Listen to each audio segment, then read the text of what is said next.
L'ancienne candidate du RDNP, Mirlande Hippolyte Maniga, sort de son mutisme. En effet, Mme Maniga estime que l'exécutif et le Parlement doivent trouver un consensus en vue de la désignation d'un nouveau Premier ministre. Elle invite ainsi les deux pouvoirs à s'asseoir autour d'une même table afin de doter le pays d'un nouveau gouvernement. Si un parti qui a gagné la majorité parlementaire, ça veut dire les mêmes seuls, les 16 sénateurs, les 50 députés, c'est lui qui a choisi Premier ministre. Mais si vous n'avez pas ça et vous avez un parti qui gagne une majorité, c'est chita avec eux pour entendre. Il n'y a pas d'autre solution. Situation arrivée dans un degré dangereux de pourrissement. Et personnellement, je n'ai pas de perspective positive pour le pays de Baïssa. Parce que vous entrez dans une spirale d'escalade. C'est-à-dire, fort ou fort, on a tout ensemble, on a qui est plus fort, qui est qui a gagné la bataille. Et je ne crois pas que son bail est bon pour le pays. Par ailleurs, l'ancienne candidate du RDNP a une nouvelle fois fait remarquer que le projet du président Martelly relatif à la gratuité de l'éducation est irréalisable. L'école gratuite avait dit que l'État a un moyen pour ne pas envoyer 100 000 petits à l'école. Je dire la population scolaire est de 5 millions. C'est 5 millions de petits et c'est ça que la population croit. Je crois que Anessa, tête chargée, il n'y a pas gagné encore, puisque l'école est gratis. Je ne sais pas quel moyen l'État haïtien, avec capacité de production de la société haïtienne, les revenus de l'État haïtien, le déficit en termes institutionnels, en termes d'organisation, en termes de planification, eh bien, sont idéales qui ne sont pas du tout dans les 5 prochaines années. L'école gratuite pour tout le monde. Non, on va pas gagner. Ça, il faut être raisonnable, il faut être lucide, et là, on fait politique, ce n'est pas d'envoyer monter. Pas dit population saltarée, mais attendez, population assez mûre, assez intelligent pour comprendre, l'on dit la vérité. L'on dit la vérité, pas dire la net, les négatifs, etc., on bat l'espérance. Un second bail qui est très important, et je vais insister tout à l'heure sur ça. Dans le pays d'Haïti, nous avons à peu près 43% de monde qui est analphabète. Dans le pays. Parce que là, tout. Lorsqu'on parle de l'éducation, il faut parler de la scolarité et il faut parler de l'alphabétisation. Eh bien, les gens qui sont analphabètes, la livrent que petit li à l'école. Il n'y a rien à faire. La tuer tête li, faut que petit li à l'école. Qui donc ont aspiration, ont besoin d'éducation, ont besoin de savoir dans le pays. Il faut tenir compte de cela. Mais pour tenir compte de ça, ce n'est pas voyer monter, ce n'est pas dire ça d'arrêt, c'est dire mes réalités. Comment l'État haïtien est capable de voyer 5 millions de timons de l'école gratis? Personnellement, beaucoup. Seule une conférence nationale peut sortir le pays de la crise politique actuelle. C'est ce qu'a réitéré le leader du PNDPH, Turneb Delpé.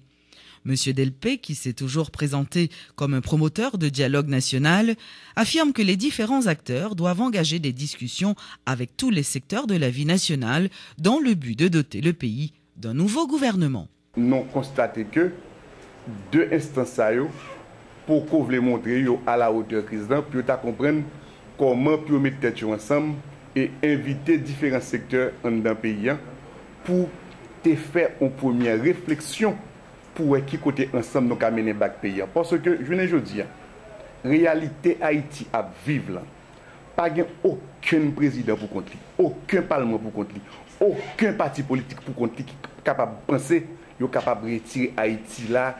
Si ce n'est pas le peuple haïtien que nous mobilisons comme un seul homme derrière un nouveau projet de société pour les paysans, pour nous redéfinir l'autre Haïti. Et tant que dirigeants nous sont pas à la hauteur pour comprendre qui ça nous est là. D'ailleurs, regarde qui modèle élection que ce fait là. Modèle élection-sélection, côté que c'est l'OEA, communauté internationale, avec un conseil électoral coupion, qui fait une sélection. Et puis, je parle pour non-élection.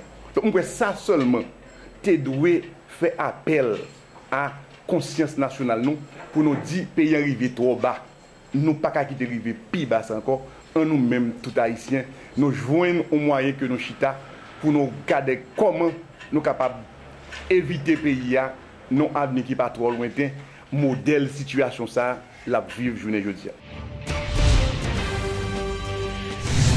Le Parlement est actuellement dysfonctionnel, c'est l'avis de plusieurs parlementaires. Le sénateur Anacassis Jean-Hector dénonce l'absence répétée de bon nombre de ses collègues au Sénat de la République. En revanche, le sénateur d'Era Simon Dieusseul, ainsi que le président de la Chambre basse, Sorel Jacinthe, pensent que tant bien que mal, les différentes commissions formées au Grand Corps et à la Chambre des députés sont actives. Reportage, Georges Allen. Le travail du Parlement semble s'articuler autour d'un seul point, la ratification d'un Premier ministre. Voilà un constat fait par nombre de citoyens. En dehors de cela, argumente-t-il, c'est le calme plat. Un constat que le vice-président du Sénat, le sénateur Jean-Hector Anacassis, qualifie de juste. Mais Kounia, c'est le mort total. Avant le sénateur Boisille obligé président, l'écrire une lettre et dire monsieur, tant pis, ouais, c'est n'a vini, c'est n'a fait séance. Même vin jodi a pour séance, pas gain séance. Demain pas gain séance, après demain pas gain séance. Pour qui ça c'est séance ou vini pour le faire. Mais kay nous, peuple a voyer nous là pour nous venir dans séance. Monsieur pas vle venir dans séance pour faire séance. Le sénateur Simon Dieusseul d'Era est d'avis contraire. Il évoque en revanche les différents travaux entamés par certaines commissions et ce qu'elles ont en perspective. Le lendemain que nous finissons décider sur le Premier ministre, et nous avons une audition avec BRH. Et 2 jours après, il m'a parlé d'avant-hier, puis hier, nous avons une audition avec BNC. Donc c'est notre travail. De l'air Premier ministre ratifié à aujourd'hui, pas de séance en assemblée qui fait, mais toute commission est au travail là où on y est. Reconnaissant que très peu de séances ont eu lieu jusqu'ici au niveau de la Chambre basse, le président de cette Chambre, le député Sorel Jacinthe, précise toutefois que certaines commissions sont très actives. La question de séance, son finalité, c'est un travail Chambre. Conférence des présidents, nous travaillons normalement sur presque toute décision, tout ça nous gagne pour nous faire. Il y a une commission qui travaille, qui bat les rapports. Donc il est vrai que pas gagner vraiment séance qui fait, mais Chambre n'a pas travaillé. On va recevoir aujourd'hui un rapport commission santé qui dit même que nous joignons déjà. Donc, il y a une commission agriculture qui travaille, il y a une commission justice qui travaille, conseil de commission qui travaille, il y a des commissions spéciales que nous formons. Donc, il y a travail, donc on attend le rapport. Selon les règlements internes des 2 chambres, une séance doit avoir lieu les mardis, mercredis et jeudis. Depuis l'ouverture de la 49e législature, très peu de séances sont réalisées tant au Sénat qu'au niveau de la Chambre des députés. Un état de fait que déplorent certains parlementaires. La plateforme religieuse et humanitaire Religion pour la paix condamne les actes de vandalisme perpétrés contre la cathédrale du Cap-Haïtien dans la nuit de samedi à dimanche. Au cours d'une conférence conjointe donnée ce mardi, les leaders religieux de différentes confessions demandent aux autorités judiciaires et policières de tout mettre en œuvre en vue d'arrêter les coupables de cet acte. Reportage, Jacques Bourdeau. Des leaders issus de différentes confessions religieuses, dont l'islam, le vaudou et le christianisme, se sont réunis autour d'une même table ce mardi 9 août en signe de solidarité à l'Église catholique au Cap-Haïtien victime d'actes de vandalisme. Le pasteur Sylvain Exantus de la Fédération protestante et Abou Jaman de la communauté musulmane se montrent solidaires de l'Église catholique et condamnent cet acte. Nous dit non à une telle profanation, nous venons pour nous dire non, lieu sacré, il doit demeurer lieu sacré. Toute l'église, c'est lieu de transmission par excellence des valeurs, valeurs morales, valeurs spirituelles, valeurs sociales. Or, si nous commençons à mépriser lieu sacré, eh bien, automatiquement, nous avons méprisé les valeurs. Et lorsque les valeurs tombent, nous avons tombé dans une jungle kounyaya. Pas de règles, pas de loi, pas de normes, c'est l'anarchie et laisse ça pas de pays du tout. Et nous demandons les autorités compétentes, c'est pour mettre en branle la justice, pour retrouver coupable et punir selon l'action qui est opposée. Pas aucun principe, aucune religion qui dit à forcer l'autre la quoi. Ou pas qu'à forcer le monde quoi dans mon Dieu. Dans l'islam, dans le Coran et dans toute mélodie, nulle contrainte en religion. Cet acte de vandalisme qui est l'expression de l'intolérance révolte au plus haut point Max Beauvoir de la Confédération des vaudouisants haïtiens.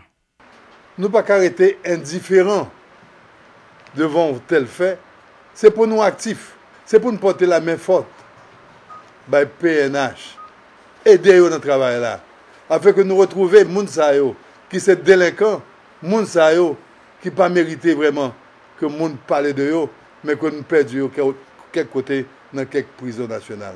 Monseigneur Pierre-André Dumas, pour sa part, prêche la tolérance entre les Haïtiens.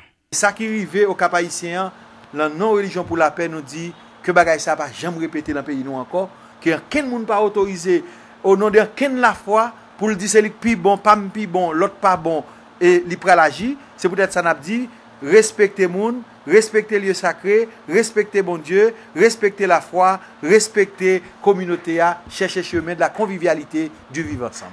C'est au nom de la plateforme Religion pour la paix que ces leaders religieux se sont réunis pour condamner de toute leur force ces actes de malveillance perpétrés le 6 août dernier contre l'Église catholique au Cap haïtien. Lancement ce mardi de la 5e édition de Digicel Star.